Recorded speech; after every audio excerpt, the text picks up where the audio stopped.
देखिए, देश में आजकल फिर से आरक्षण के मुद्दे पर गजब का घमासान मचा हुआ है। एक तरफ सामान्य कैटेगरी के, जनरल कैटेगरी के लोग हैं जो कह रहे हैं कि भाई 70 साल हो गए, आरक्षण पे चर्चा तो कीजिए, कम से कम आरक्षण की व्यवस्था में सुधार होना चाहिए। इसके लिए ये लोग आंदोलन भी कर रहे हैं। लेकिन जैसे ही ये आंदोलन शुरू हुआ, वैसे ही पॉलिटिक्स शुरू हो गई। इंडी गठबंधन वाले और उधर एनडीए के नेताओं के बीच घमासान मच गया। अखिलेश यादव बोलने लग गए, चंद्रशेखर कूद गए, उधर एनडीए से चिराग पासवान बोल पड़े, रामदास आठवले दलित नेता बोलने लगे। अब तो थोड़ी देर पहले मल्लिकार्जुन खड़गे की भी एंट्री हो गई है इसमें। मतलब ऐसा बवाल मच गया जो आपने देखा ना होगा। इंडी वाले कह रहे हैं कि आरक्षण सुधार के नाम पर अभी तो ये लोग माहौल बना रहे हैं। यानी इंडी अपना पुराना नैरेटिव लेकर आ गया कि ये लोग आरक्षण को खत्म करना चाहते हैं। भाई, आरक्षण खत्म करने की तो कोई बात ही नहीं हो रही। समीक्षा करने और खत्म करने में कोई फर्क होता है कि नहीं होता है? और सरकार तो खुद कई बार कह चुकी है कि आरक्षण को किसी को हाथ लगाने नहीं देंगे। लेकिन चूंकि इनको लगा कि नरेंद्र मोदी के खिलाफ 2024 में नैरेटिव ये लोग सेट किए थे कि 400 पार कर गए तो संविधान बदल के आरक्षण खत्म कर देंगे। कुछ जगह इसका फायदा हुआ, तो इनको लग रहा है कि यूपी में चुनाव है, वही रिपीट मार देते हैं। यूपी चुनाव में फायदा मिल जाएगा, आगे के चुनाव में और देखा जाएगा। आप ये भी देखिए कि जो लोग आंदोलन भी कर रहे हैं, उनमें से भी कोई नहीं कह रहा कि आरक्षण हटना चाहिए पूरी तरह से, या आरक्षण किसी का छीन लेना चाहिए।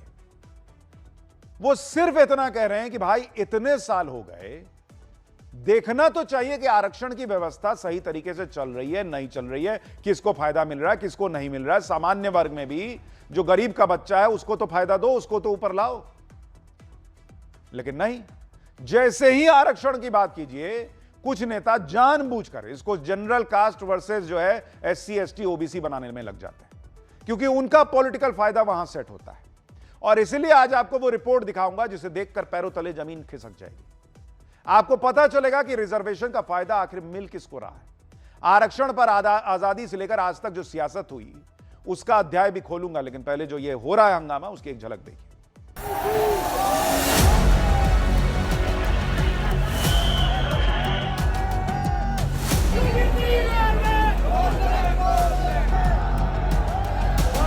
वो सब लोग अपना दल बनाए। ऐसी मांग करने वाले लोग राष्ट्रद्रोही लोग हैं। कोई ताकत आरक्षण को कतई समाप्त नहीं कर सकती। भारतीय जनता पार्टी कभी रिजर्वेशन को हटाने वाली नहीं है।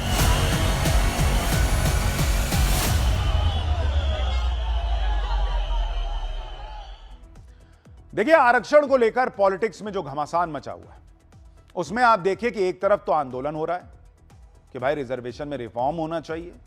दिल्ली से लेकर लखनऊ तक लोग सड़क पर उतरे, मांग कर रहे हैं कि आरक्षण व्यवस्था में सुधार कीजिए, समीक्षा कीजिए। लेकिन जैसे ही यह बात आई, इंडी गठबंधन वाले अपना नैरेटिव बनाने लगे कि देखो देखो, ये सब साजिश हो रही है, ये सब आरक्षण खत्म करने का प्लान बना रहे हैं। अभी सबसे पहले यूपी का चुनाव है, तो अखिलेश यादव तुरंत एक्टिव हो गए।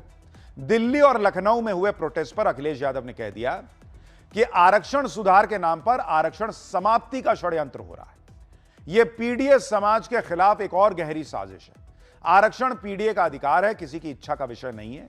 बीजेपी और उनके संगी साथी समय समय पर आरक्षण का विरोध करते हैं, कभी समीक्षा तो कभी सुधार जैसे अस्पष्ट शब्दों का प्रयोग करते हैं, कभी क्रीमी लेयर तो कभी आरक्षण त्यागने की सलाह देते हैं। सदियों से शोषित वंचित लोगों को मिले आरक्षण की हकमारी की कोशिश हो रही है। आरक्षण था, आरक्षण है, आरक्षण रहेगा। अभी कुछ दिन पहले यही अखिलेश यादव पीडीए में पीडी का मतलब जो है वो पंडित बता रहे थे, और आज इनको जनरल कास्ट का एक आंदोलन जो है वो साजिश लगने लगा है। उधर आजाद समाज पार्टी के सांसद चंद्रशेखर आजाद रावण तो प्रदर्शन करने वालों को अपना राजनीतिक दल बनाने की सलाह दे रहे हैं। कह रहे हैं कि अपनी ताकत दिखाओ, बहुमत लाओ, जो नियम बनाना है बना लो। सुनिए उनको एक बार। जो साथी आंदोलन कर रहे हैं, मेरी उनको राय है कि वो सब लोग अपना दल बनाए और दल बना के आगामी लोकसभा चुनाव में, विधानसभा चुनाव में पार्टिसिपेट करें, अपना संख्या बल बना लें, उनका बहुमत हो जाएगा। बहुमत बना के वो कोई भी कानून पास कर सकते हैं।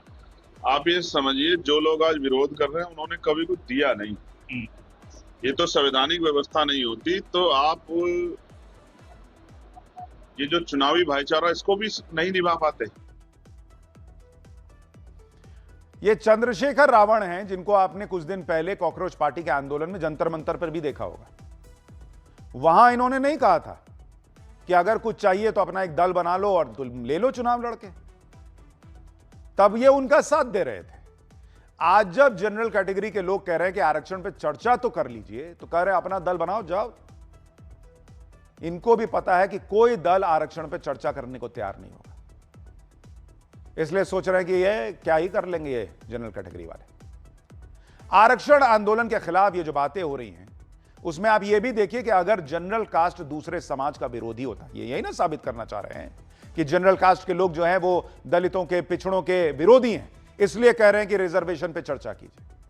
जनरल कास्ट अगर दूसरे समाज का विरोधी होता, पिछड़े समाज का विरोधी होता, तो पिछड़े समाज से आने वाले नरेंद्र मोदी 3-3 बार से देश के प्रधानमंत्री हो रहे होते। जनरल कास्ट ने भर भर के वोट दिया नरेंद्र मोदी को, यह जानते हुए कि उनकी जाति क्या है। और नरेंद्र मोदी की टीम में भी दलित और पिछड़े समाज के लोगों का प्रतिनिधित्व बहुत बड़ी संख्या में है, उसके बावजूद हर बार वोट दिया है जनरल कास्ट ने। यह नहीं कहा कि आप क्यों जनरल कास्ट को ज्यादा संख्या में नहीं रख रहे, हमने तो इतना वोट दिया। इधर इंडी और विपक्ष की बाकी पार्टियां आरक्षण के नाम पर माहौल बनाने लगी, उधर एनडीए से भी जवाब मिला। चिराग पासवान बोल पड़े, रामदास आठवले बोल पड़े। एनडीए के वो नेता जो दलित पॉलिटिक्स करते हैं, उन्होंने खुलकर बोल दिया कि आरक्षण को कोई हटा नहीं सकता। एनडीए क्या कह रहा है, एक बार वो भी सुनिए, फिर मैं आपको आगे की बात बताता हूं। आरक्षण किसी को दी हुई खैरात नहीं है, ये संवैधानिक अधिकार है और दुनिया की कोई ताकत आरक्षण को कतई समाप्त नहीं कर सकती है। मैं जब तक हूं, मैं इतना तो मैं पूरे गारंटी के साथ कह सकता हूं कि जिस सरकार में चिराग पासवान है, रामविलास पासवान जी का बेटा हूं, कतई इस व्यवस्था को बिगड़ने नहीं दूंगा।